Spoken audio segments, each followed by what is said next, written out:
Nous sommes toujours dans la séquence 1 du programme d'enseignement moral et civique de la classe de 6e, intitulé, je vous le rappelle, le règlement intérieur, la même loi pour tous au collège. Et après avoir réfléchi sur les enjeux et les acteurs de l'interdiction de la loi portant interdiction de l'usage du téléphone portable au collège, il est temps maintenant de raisonner plus globalement sur le sens même du règlement intérieur de notre collège.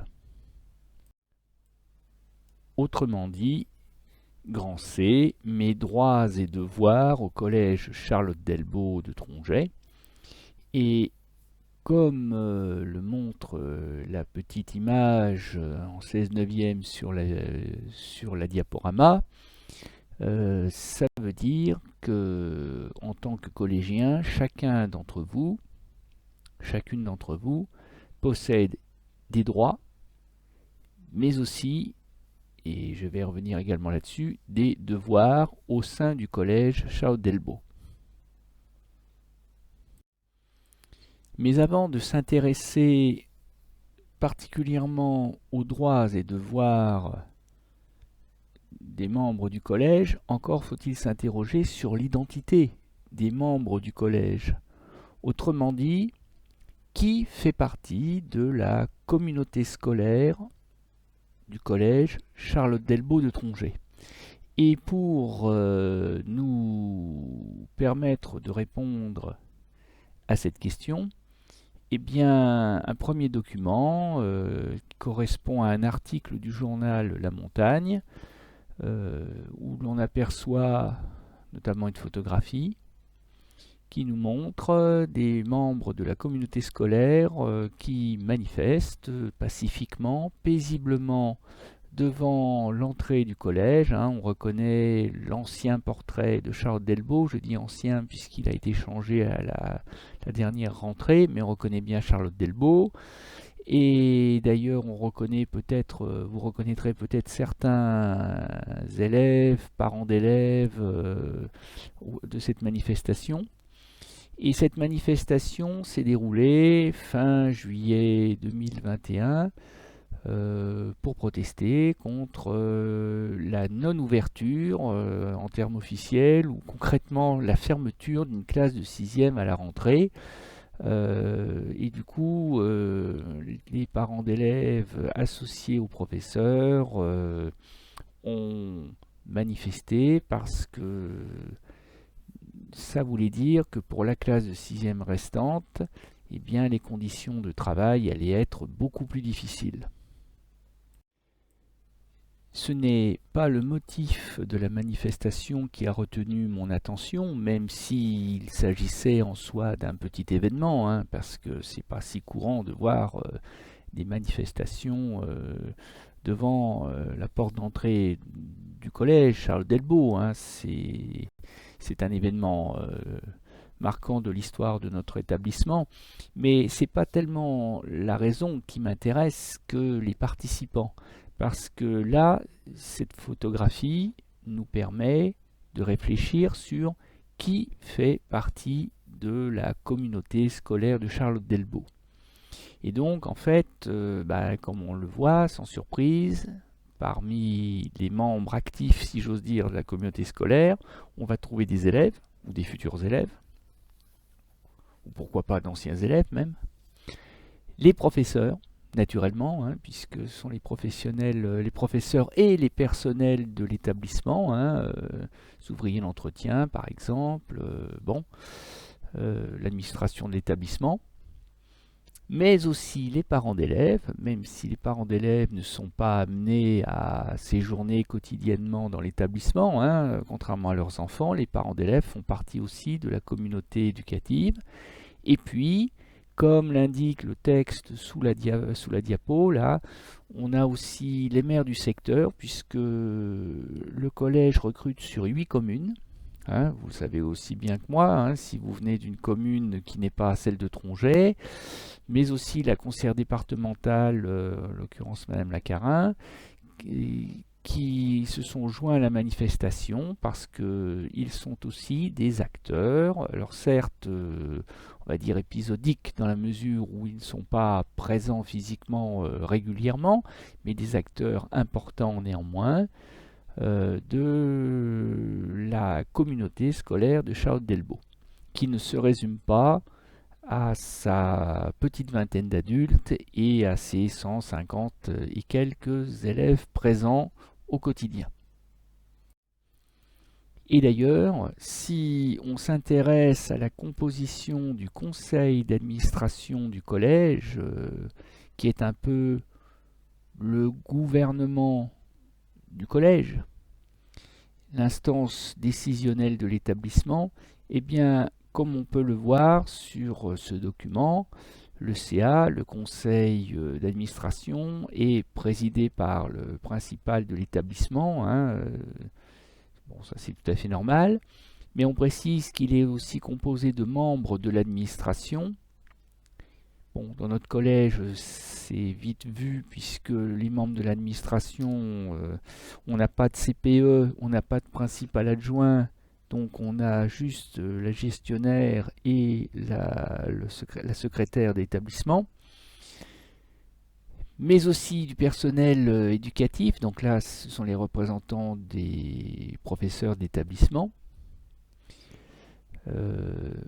Mais on le voit également, le conseil d'administration est ouvert à d'autres membres, notamment les parents d'élèves, les représentants du département et de la commune, et de l'intercommunalité. Alors dans notre cas, c'est important parce que c'est la communauté de communes dont fait partie Tronget et dont fait partie le collège qui gère le gymnase, mais aussi le bassin d'apprentissage de natation de Tronget. Donc ces gens-là ont le droit et sont les bienvenus, ont le droit de siéger au conseil d'administration et sont les bienvenus parce qu'ils apportent beaucoup à l'établissement. Parce que si on n'avait pas ni le bassin d'apprentissage ni le gymnase, eh bien les activités de PS seraient fort réduites. Et on peut aussi constater que les parents d'élèves ne se contentent pas d'un petit strapontin, d'une présence symbolique, parce qu'au conseil d'administration, ils ont 6 élus, c'est-à-dire autant d'élus que les personnels d'enseignement et d'éducation. Donc ça veut dire que quand le conseil d'administration du collège va prendre des décisions, le poids des parents d'élèves n'est ni supérieur ni inférieur, il est parfaitement identique au poids des professeurs. C'est donc le principe d'égalité qui prévaut. J'allais oublier que le CA, le conseil d'administration du collège, laisse aussi une place aux élèves de l'établissement. Bien qu'ils soient forcément mineurs dans un collège, eh bien, ils ont voix au chapitre, c'est-à-dire qu'ils ont non seulement le droit de participer, mais ils ont aussi le droit bien sûr, de voter quand une décision est mise au vote par les différents membres du CA. Il y a 2 délégués d'élèves, des classes de 3e en règle générale, qui prennent part au vote. Et le conseil d'administration, qui est donc le gouvernement, disais-je, de l'établissement, prend des décisions et ces décisions sont consultables à la lecture de ce qu'on appelle le procès verbal, c'est-à-dire la mémoire des décisions et des délibérations, c'est-à-dire des débats, des échanges entre les membres du conseil d'administration, chaque fois que le conseil d'administration, le CA, se réunit. C'était le cas par exemple le 5 juillet 2021, au moment justement de la manifestation des parents d'élèves et des élèves et des enseignants devant le collège pour manifester contre la fermeture de la classe de 6e, eh bien, à la suite du CA, donc, a été rédigé un procès-verbal, et si on regarde cet extrait du procès-verbal donc du conseil d'administration en date du 5 juillet 2021, eh bien on se rend compte que le CA possède la gestion du budget de l'établissement et que le CA a décidé, suite à la proposition du professeur de documentation, de mettre en place une sortie pédagogique pour les élèves de 3e qui sera organisée à la rentrée, après la rentrée en octobre 2021. Et donc le CA s'est prononcé sur l'opportunité d'autoriser ou non cette sortie pédagogique, mais aussi sur l'autorisation ou non de financer le budget, parce que ça nécessite évidemment de louer un bus pour emmener et aussi ramener les élèves du musée du street art de Lurcy-Lévis.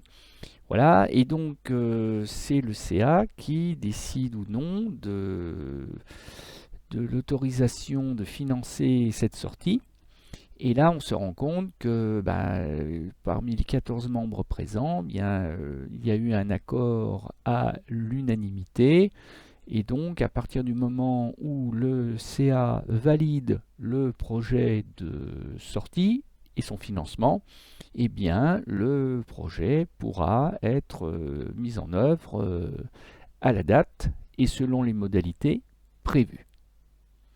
Et donc, c'est la décision pas uniquement de la principale, pas uniquement des professeurs, mais aussi des parents d'élèves et des élèves. Bref, de l'ensemble de la communauté scolaire du collège.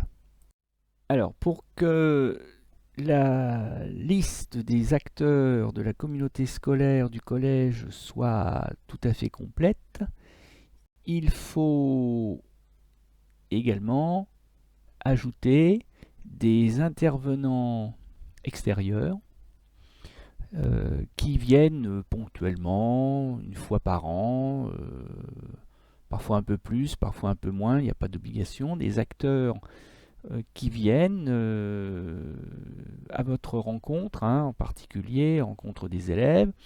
Alors il peut s'agir d'acteurs institutionnels, c'est-à-dire gouvernementaux, services publics,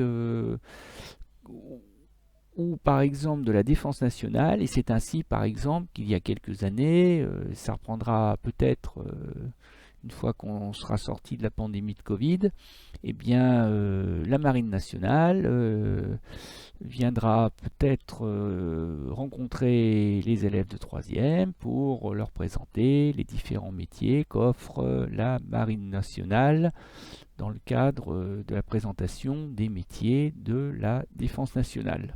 Donc ils viennent passer 2 heures en général avec les collégiens. Et donc voilà, pendant ces 2 heures, ils font partie, d'une certaine manière, de la communauté du collège. Et puis, quand il ne s'agit pas d'intervenants extérieurs institutionnels, officiels, publics, eh bien, il peut s'agir d'associations qui demandent à rencontrer les élèves. Alors évidemment, avec un projet pédagogique à la clé, mais parce que ces associations, comment dirais-je, contribuent à votre épanouissement culturel ou contribuent à votre formation de citoyen. Je pense par exemple à des associations de lutte contre les discriminations, contre le sexisme, ce genre de choses. Eh bien, ces associations sont invitées à venir vous rencontrer. Et là, par exemple, sur cette diapo, eh bien, qui remonte à quelques années, mais c'est quelque chose qui se fait tous les ans, quand la pandémie le permet du moins, eh bien, les élèves, pas seulement de troisième, de tout le collège, sont sensibilisés à l'univers musical du jazz, en rencontrant des musiciens qui viennent jouer et échanger avec les élèves au collège dans le cadre du projet Jazz dans le bocage. Donc là encore, cette petite respiration musicale fait que les musiciens font partie temporairement de la communauté scolaire de Tronget le temps de leur venue dans l'établissement. Alors, le moment est venu de synthétiser un peu ce que nous venons de voir. Donc je vous propose comme trace écrite la rédaction suivante. C1, le collège, une société avec ses règles communes. À l'intérieur des murs du collège se côtoient des adultes et des enfants. Les adultes sont les professionnels, personnel d'encadrement et d'administration, enseignants et personnel d'entretien et de restauration scolaire aussi, sans oublier les surveillants ou surveillantes, auxquels s'ajoutent les parents d'élèves. Les 150 élèves constituent la population la plus nombreuse du collège.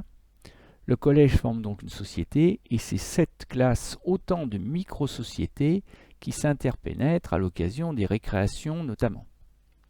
Et comme toute société organisée, c'est ce que nous allons voir maintenant, la mise en place et le respect de règles communes sont indispensables afin de garantir le vivre ensemble et de favoriser les apprentissages, mais aussi l'épanouissement personnel et social des enfants.